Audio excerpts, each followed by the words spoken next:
This call is being recorded.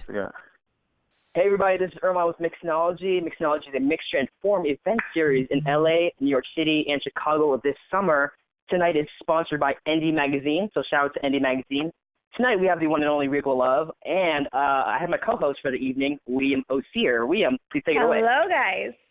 R&B is one of my favorite genres, so I'm super excited to introduce one of the hottest artists in the game.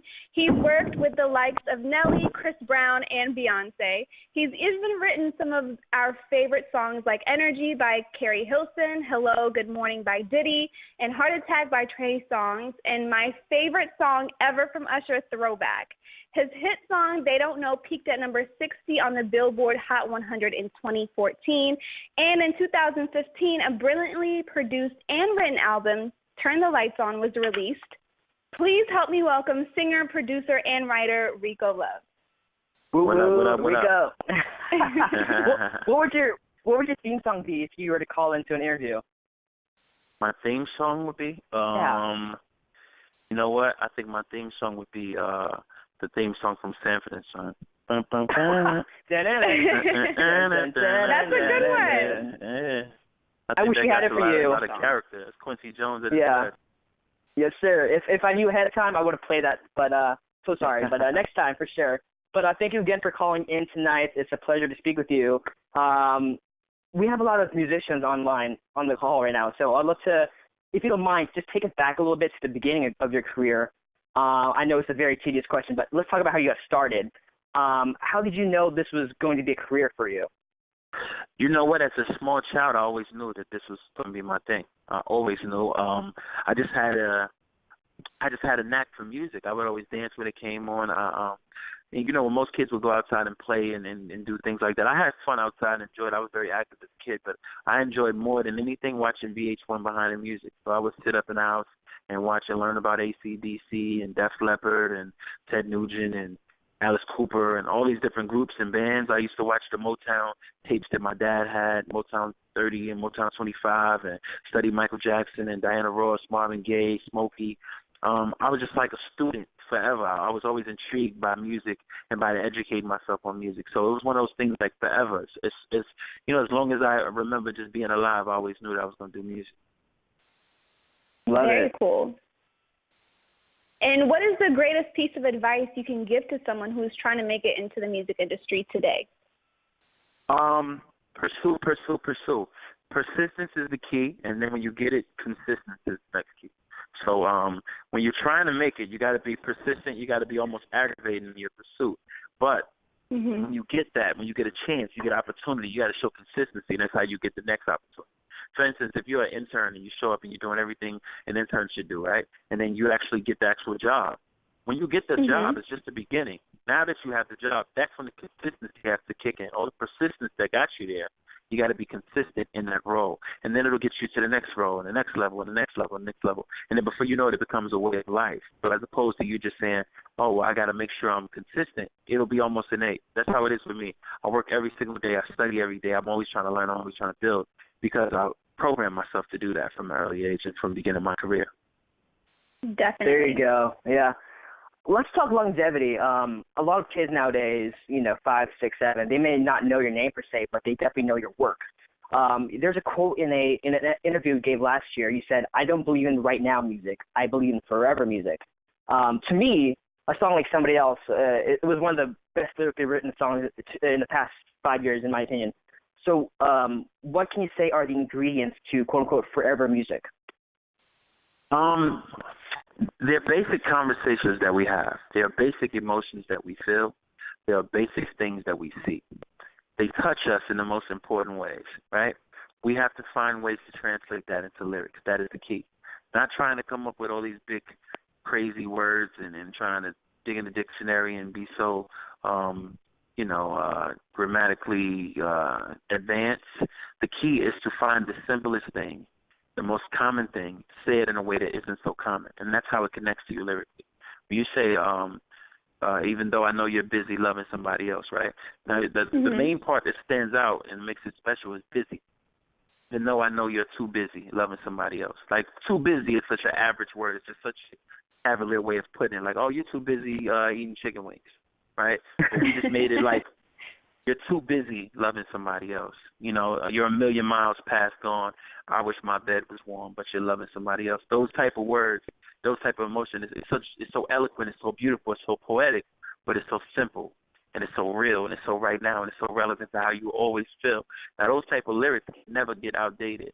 You know, it can never play out because you're a million miles past gone. You know what I mean? You're gone past, plus a million miles. You know what I mean? Yeah. Like, you're already out of sight, plus put another million miles on top of that. Like, just that thought and that lyric is so piercing, and it's such an incredible way to describe how much you're just gone from me, how I'll never see you again.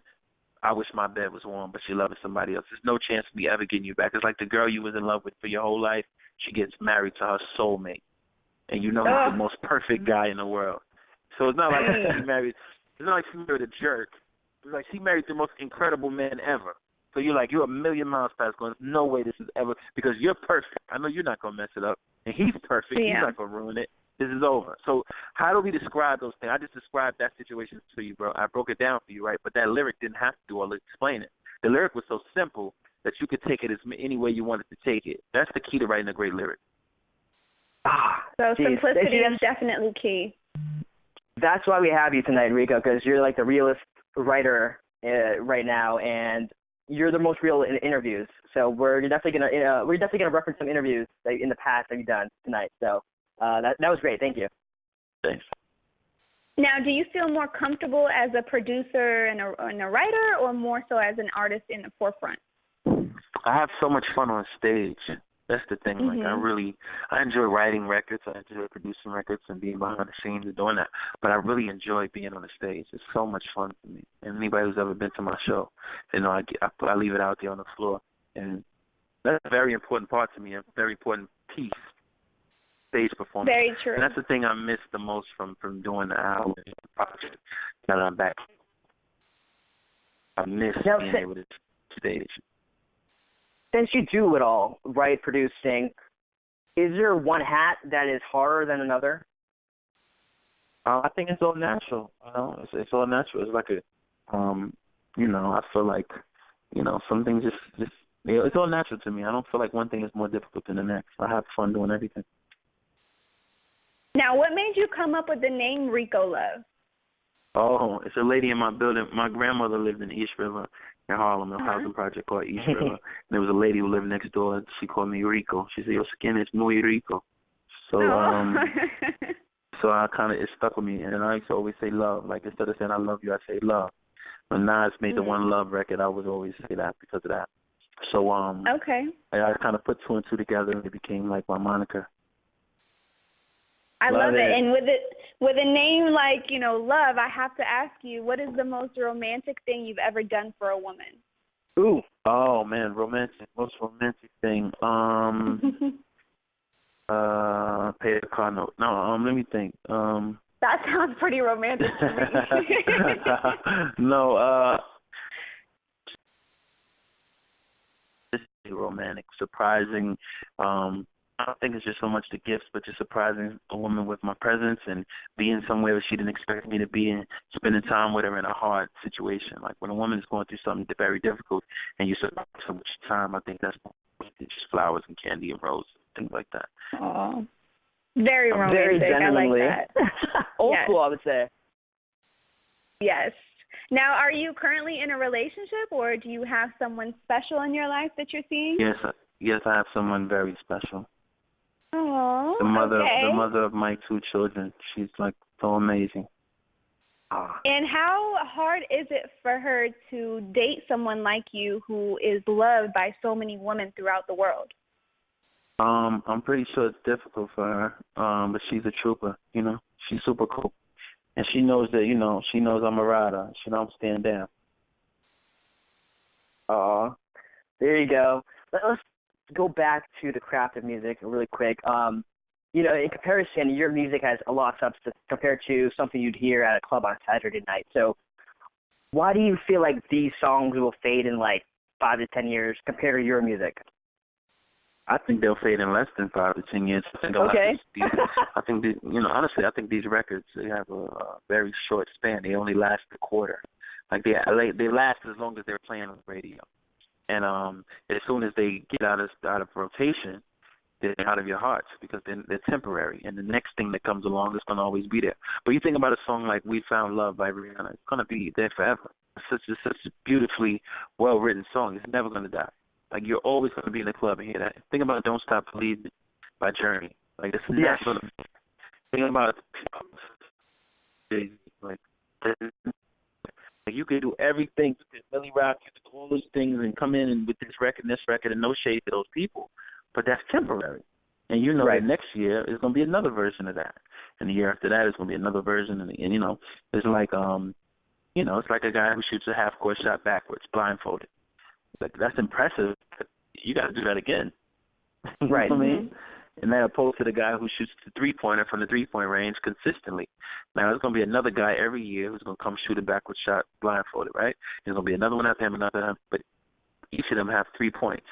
But the guy who consistently taught himself how to shoot a basic three-point shot and can do it in any circumstance, he's got 65 points while these guys got 3 each. You know? So you got to understand how to play the game and be great at it and not just fluke your way to the top. Because you won't stay there. Right.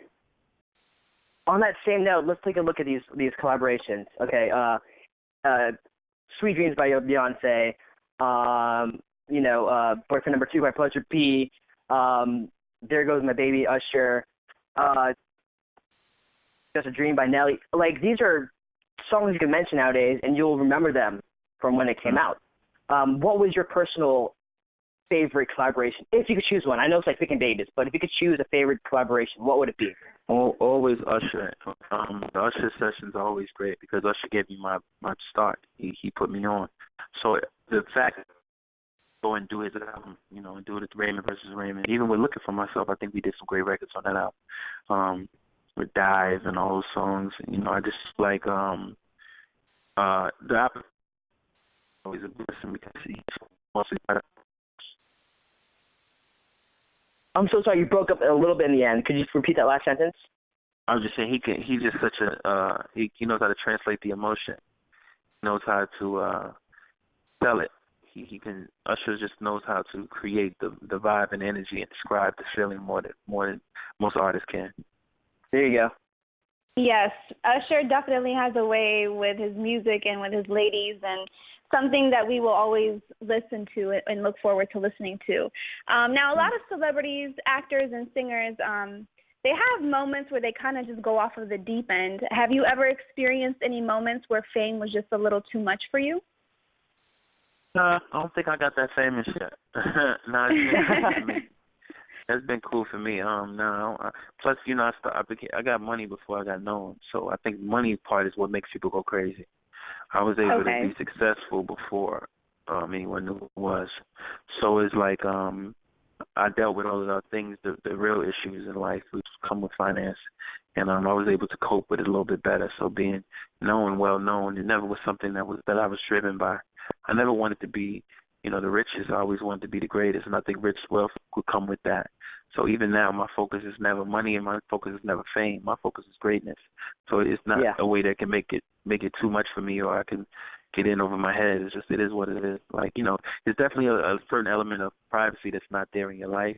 You'll be sitting down eating lunch with somebody, and people will take pictures of you and post it. Like, maybe you didn't even want anybody to know you were in town. Maybe you didn't even want, so things like that. But those are things that just come along with it. Very true. Well, now you say... I'm sorry, go ahead, William. You say that you haven't reached that fame level yet, and you seem very humble, and your music, to me, speaks for itself. I'm a genuine fan. I love your music. I love your artistry. Do you think the fact that, you're very genuine has made it that you haven't reached that level of fame yet? I think it's just about hit records and putting out hit singles. And I think that the type of music that I create, I just think that it shifted in the middle. It turned into a lot of trap. It turned into a lot of, I would say like a lot of lazy writing became the focal point on mainstream radio. So when I was in my cycle as an artist, I just felt that my music was a little bit different than what was working at that particular time. So, you know, it is what it is. I think that I'll be recognized in the world for something opposite of music. I don't think it's just going to be music that's going to get my worldwide recognition. And it's, you know, people know me around the world, but I just think that the superstardom will come to me in a different way than just performing a record. I have so much more to offer the world. The content that I have within myself is way more than just a song or record. That's dope. I really appreciate that. On that same note, there's something cool coming up that I'd love for you to talk about, because you are saying that you'd love to offer something else to the world, the We Love Music Conference. And you mentioned that it's a platform to develop talent. Tell us what to expect about with this conference in July.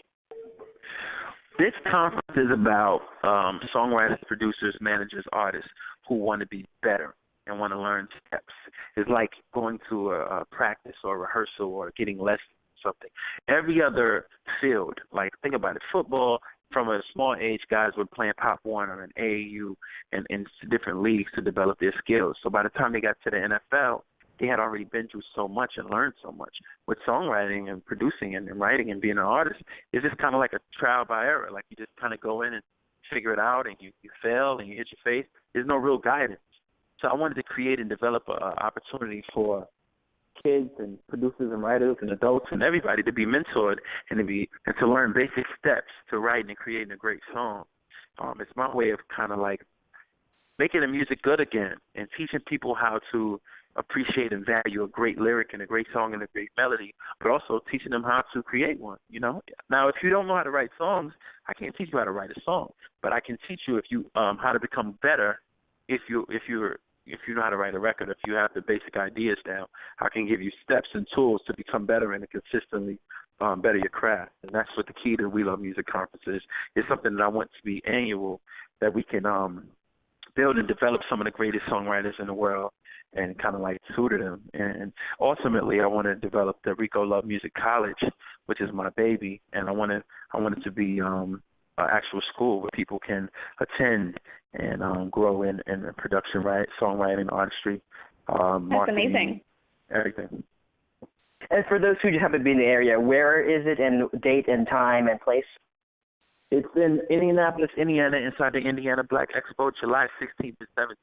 So I'm encouraging people to rent cars, you know, get in with your friends and, you know, drive up, be a part of it. It's only $175. I didn't make it $1,600 and all these crazy prices. I wanted to make it something affordable for people, because this is not about me making a humongous profit and, you know, getting rich off you guys. It's about us creating opportunity to become great as producers and songwriters. I mean, building a culture and developing true talent, you know. I love that. I love the fact that you're willing to give back more than anything. It's very humbling to hear from someone like yourself. Now I'm going to blurt out a couple of names, and I want you to tell me the very first thing that pops into your mind, okay? Okay. All right. First name, LeBron James. Greatness. Kim Kardashian. Ass. Stacey Dash. Lame. Bryson Tiller. Talented. Donald Trump. Loser. And speaking of Donald Trump, obviously we have the presidential race coming up this year. Do you plan to vote? If so, do you know who you're going to vote for? And how do you rally up the young folks who are not very much interested in the economy in our state as a country, and who might not even be interested in voting? We have to go deep to this one. You have to understand that racism is real, right? Hatred is real. It's very prevalent. It's very dominant in our society, right? It's something it's even more so dominant because it's hidden very well.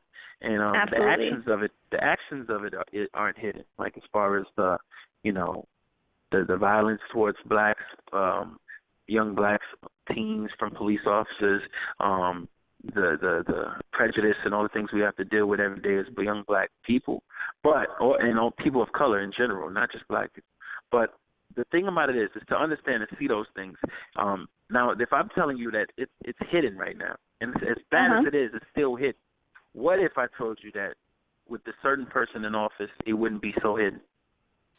You know what I mean? It would be like a whole country being able to say how they really feel and show the world how they really feel, which gives them more power to act upon some of the hatred that they've been holding and bottling in forever. Absolutely. I think that's what happens when Donald Trump gets in office. You look at the Trump supporters and look how freely and openly they are with their racism. It's because they found somebody who made them feel okay about it. And they hide it behind a term of Make America Great Again. Now, on the other hand, I think that Hillary Clinton shares some of those same ideals that Donald Trump does, honestly. If you look at her inconsistencies in which she speaks and how she's kind of supported a lot of the same things that he supported in the past, just do your homework on it. Don't be foolish. I will say that I see a lot of consistencies in their character. But I don't believe that she's for what he's for in the sense of discrimination outright. I think she's one of the people who's still hidden, but I would pick the lesser of the two evils. And I would say that since I only have to choose two people to choose from, then I would definitely want to vote for Hillary because I think that's the lesser of two evils. That's just me being honest. I know that may not be the best thing to think, but I just know that's our options right now.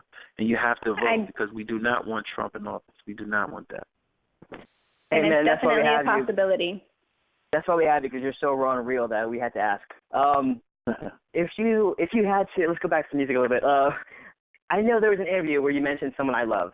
You mentioned Rufus Wainwright, who is a singer-songwriter someone you'd love to collaborate with if you could. What are some other musicians that you'd love to collaborate with if you had a chance to? Maybe some indie folk artists. Like, I love the depth of your catalog. Like, who would you work with? I love the internet. I would love to work with them.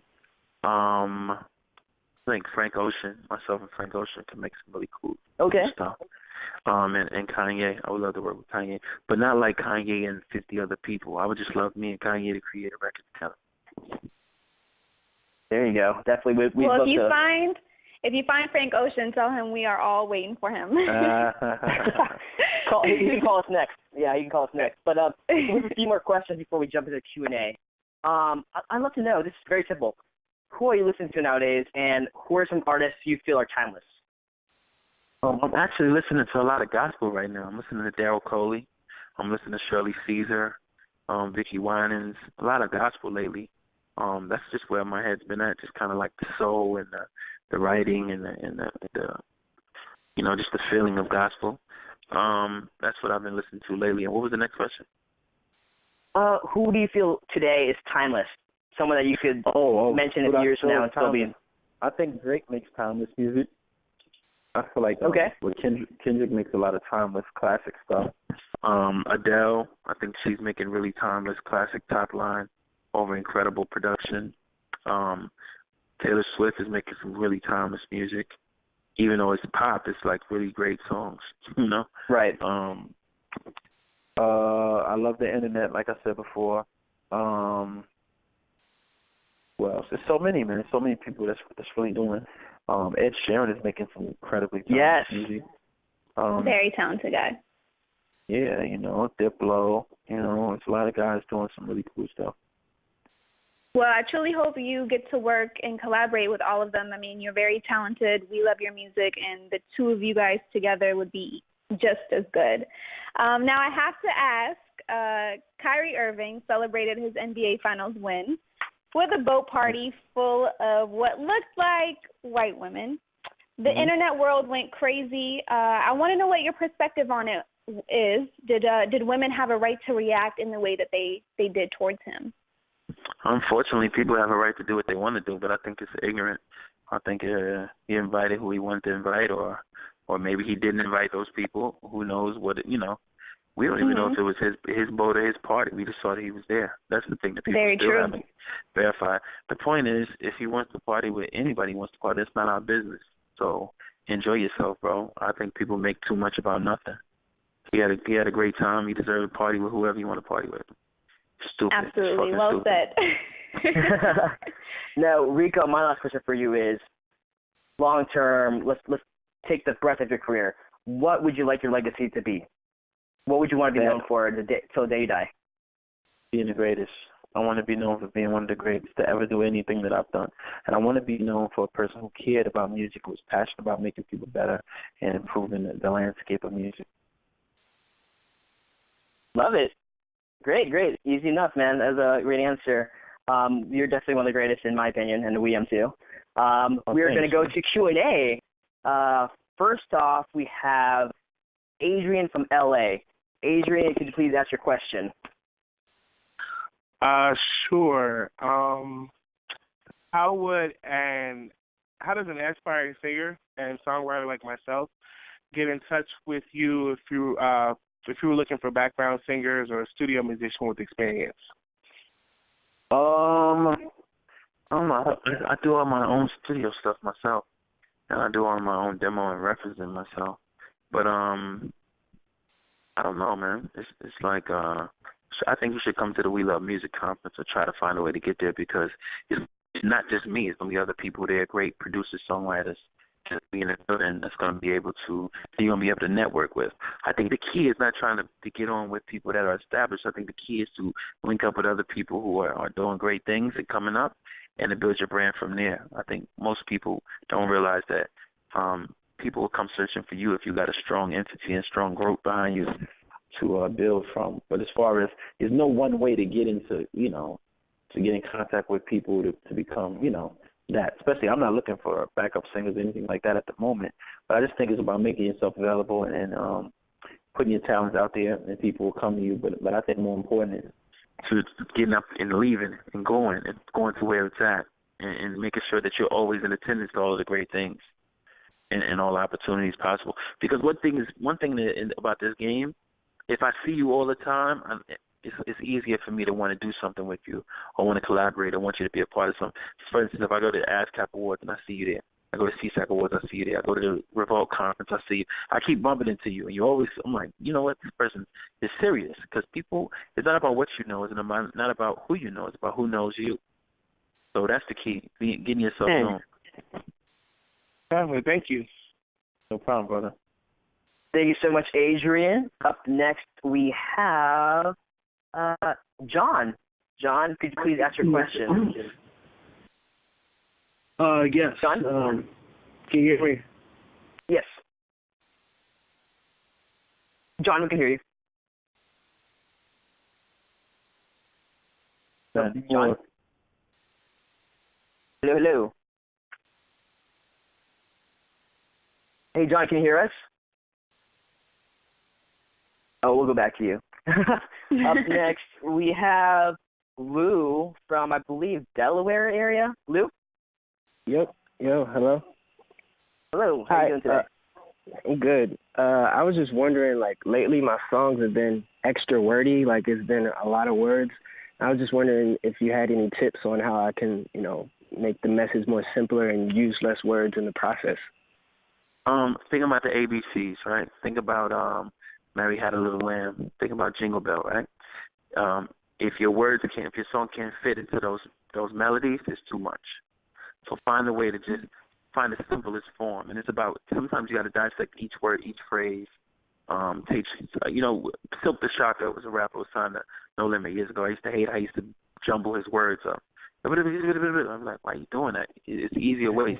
So just think about what you have to say, and think about every word that you have there, and say, all right, cool. Some of these words are not needed. Which ones aren't needed? Try not to use a bunch of big words. Try to shorten everything and put everything in the simplest form. So it's about breaking down and saying to myself, what do I actually need? Like some people will add the, and, but, and all those things. Sometimes they're not necessary. It's just about carving it out. Think about this. When you're on Twitter, right? They only give you 140 characters. You find a way to shorten it, but still get your point across. The exact same principle in writing your song and not being too wordy. You're saying, all right, let me do this. This is what I want to say. I wrote it all out, but it's 260 characters. How can I make this fit into 140? that same principle and concept is what you can do with your songs by scaling it down and trimming each word and seeing which one is actually necessary. Thanks, man. I appreciate that. That actually helped a lot, though. No problem. Thank you so much, Lou. Up next, we have, where is she from? Nicolette from Connecticut. Nicolette, please ask your question. Hi. How did you become a songwriter? I always wrote songs because I was an artist. I started off as a rapper. So I always wrote raps and wrote things. But Usher was looking. When Usher signed me, I went to his office and said I needed money. And he said, listen, if I give you money, you just spend it. How about I give you the opportunity to make your own money? And he gave me this track that Just Blaze did. And I wrote a song called Throwback, which is the first song I ever wrote. And after that, I just kind of like kept going. I realized I had a gift. So it wasn't like all of a sudden I just, I realized I was good at something I hadn't realized I was good at before. Just like trying something new for the first time, and then you do it, and you're like, oh, wow, I'm dope at this, So that's pretty much how it happened for me. Thank you. Thank you so much. Up next, we have Adam from Indie Magazine, who is sponsoring tonight's interview. Adam, please go ahead and ask your question. Hey, Rico, how you doing? Good, man. How are you? I'm good. I actually got two questions for you. So I'm going to give them to you both. One, you being such a historian of good music and R&B music, you said it simply, expressed it at the beginning, simple is better. How do you feel about today's music, today's R&B music, where it's not as simple, it's not about the feeling, but more so what's catchy and what's trending? The second question is, because I know, second question is, why are you so candid? Why are you so, vulnerable in interviews while some artists are real standoffish and scared to express themselves and be themselves? I'll answer the second question first. I think most people don't know how to express themselves, be themselves. And a lot of times people don't even know who they are. A lot of times people just get famous, man, and they never really intended to be famous, or they never really, they never really understood what it means to be an artist. And they never when you look at Muhammad Ali, right? When Muhammad Ali spoke, he spoke like he had an obligation. We have an obligation to speak and to mentor and to be stars. Now, some guys just are famous, and they don't even know how to, generally they don't even know how to formulate an idea, and they hide behind the song. And some people are, they just know how to translate those emotions. Even with Janet Jackson, as shy as she is in interviews, she still is a star, and she knows how to relay what she wants the people to know. Same with Michael Jackson, the way he was. He was brilliant. He was genius. He kind of like, it was intentional. Everything he did, everything he said. The first question about, what was the first question again? First question, basically, how do you feel about R&B music today?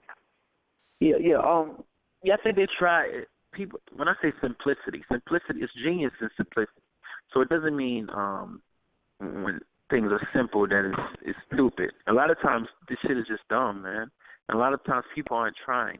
And even with R&B, I don't think that fans now, this new era of fan, I don't think they're liking things because it's good. I think they're liking things because the person fits the image that they like. Like, I look at SoundCloud artists and I'll see them with 20 million views, and I'm like, but the song is shit. But they got people to believe in them by look and image, feel, a vibe.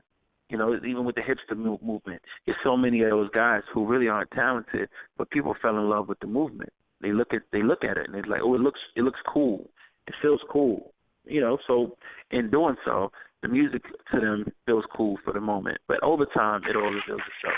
So yeah, I think people are making a lot of shit music right now, and they're getting a lot of shine for it. But eventually, like I said about the guy shooting a basketball blindfold backwards at half court, after a while.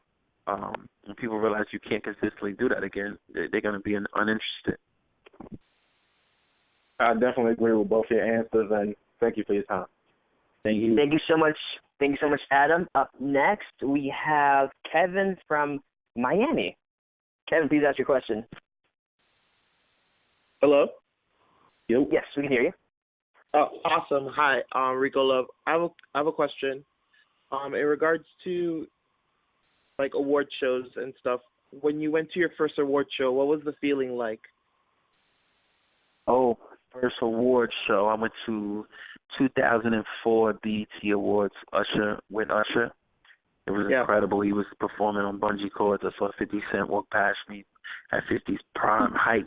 It was incredible, man, because as a kid, I remember watching American Music Awards and watching Bobby Brown perform and watching Whitney Houston and, Michael Jackson perform on television. So to see in person on an award show, I was sitting right in the front row. It was incredible, man. It was so much fun, I think that it was I think awards are starting to get good again, honestly.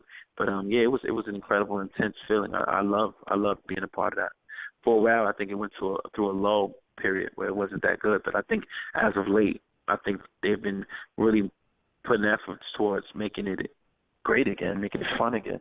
Like I didn't watch the BET Awards last night, but I saw bits and pieces of it. And when I saw it, looked like incredible. Definitely, I feel it looked good to me. Just watching on social media and watching the live tweets, a lot of people were talking about it, and just more than I've seen before in like previous years, and like Beyonce and them opening up. So that was pretty cool. Thank you so much, Kevin. I think we have one more question. Let's go back to John. John, can you hear us this time? Hello? Hey, John. Yep. How's it going, man? What's up, bro? Yeah, so my question is this Jon Snow? Is this Jon Snow? Nah. Making sure. Or Jon Targaryen Snow. Right. Yeah, that was my end. But when you're as an artist and songwriter, you're looking to try to get placements, and you touched on it a little bit, but who do you suggest is like the, I guess, first people you should try to reach out to, as far as like maybe entertainment lawyers, things of that nature? Man, these entertainment lawyers don't know nobody, man. They don't have no relationships like that. So people get that hyped up, man. These guys just be lawyers, They like, they do the deals. Like some guys are connected like that, and some guys know people. But as far as knowing people and having people respect your word is different. If a lawyer just came to me and said, "Hey, I got this new artist I want you to hear," I'm not like I'm super excited. Like, oh, okay, great. It's like, all right, this lawyer dude got a cousin or something who raps. Let me listen to this shit. So just I think as far as getting music out to people, I think the key first is focusing on being great. One thing about greatness it's always discovered. Always. So when you're really, really good at something, you would be surprised how things just align for you. Like people just come your way. So first step is just focusing on making sure you're great at your craft. And when you're great at something, then you meet people. You know what I mean? And I mean this by saying, like, if somebody is an incredible basketball player, right? He played in basketball. He's going to be invited into more pickup games, and then he's going to be, oh, well, we're playing over here today. Can you want to come play here? I'll play over here. Oh, yeah, well, we love how we're going to play at this park today. Then before you know it, you become like a hood legend in basketball, right? So think about it with songwriting and producing. You're in the studio, you're creating consistent work, and maybe you're posting it online, or maybe a friend of yours, word of mouth, it starts spreading. That's how it begins. It's about when you're really, really good at something, it just attracts other people. So it's no key or no step or no one person or the first person to call, because it could be the guy who works at the record company as a janitor who can hand you a tape to somebody. So it's no formula. It's no like one person or I go to this guy. It's not. It doesn't work like that. It's just about when you're great at something and when you put all your energy into what you love, you'll find the ways to get there. Trust me. You'll find a way. It's because all of your energy, all your heart, all your passion, all your time is spent developing your craft, and things will just start happening for you. I don't think people understand how serious that is. It sounds like majestic and mystical, but it's really not that complex. It's just like you start being really good at something, and the doors will start opening themselves up for you. Okay, yeah, definitely. I definitely appreciate those words. But two-part question as far as music submission sites like Music X-Ray, do you find those like viable options for these type of opportunities as far as like I said, everybody get on in a different way. So that thing might work for you. You know what I mean? You know, even an entertainment lawyer route might work for you. I'm just saying that those things are few and far between, and you just never know how things work. It's not like, oh yeah, that's the way. Because if it was that easy, everybody would do it, and everybody would be, you know, on. It's just different. Different for different. Thanks. I appreciate that. Thank you so much, John. Rico, thank you so much again for your time tonight. Do you have anything to plug? Maybe upcoming projects? Anything else besides the conference coming up? The conference is what I'm focusing on. You know, the We Love Music Conference. Follow me on Instagram. I am Rico Love. Click the link in my bio. Go to www.indianablackexpo.com/We Love Music Conference. That's the key right now. Is just developing great writers and producers and just making. I just want people to be better. I want people to be great at what they do. If you love it and you're passionate about it, this is an opportunity for you to learn from some of the, you know, the best in the business. Thank you once again. Tonight was sponsored by Indie Magazine. You can find them at ENDEE Magazine on Twitter and Instagram. You can find me at Erman, that is ERMAN_LA on Twitter and Instagram, and MixKnowledgy, MixKnowledgy on Twitter and Instagram. Wiam, well, what would you like to share? Rico, like I said, I'm a genuine fan. I love your music. I love your craft. And it was truly humbling to speak with someone like you with your caliber. You're extremely humble. I love the knowledge. I love the passion behind everything that you said today. So thank you so much for your time. And I truly wish you the best of luck with everything that you do from here on out. Thank you. Of Thank course. you all. And for anyone who's looking out for me, Twitter, Instagram, Dear Wiam, DearWiam. Thank you so much for co-hosting tonight, Wiam. Thank you all for tuning in, and we'll see you next week.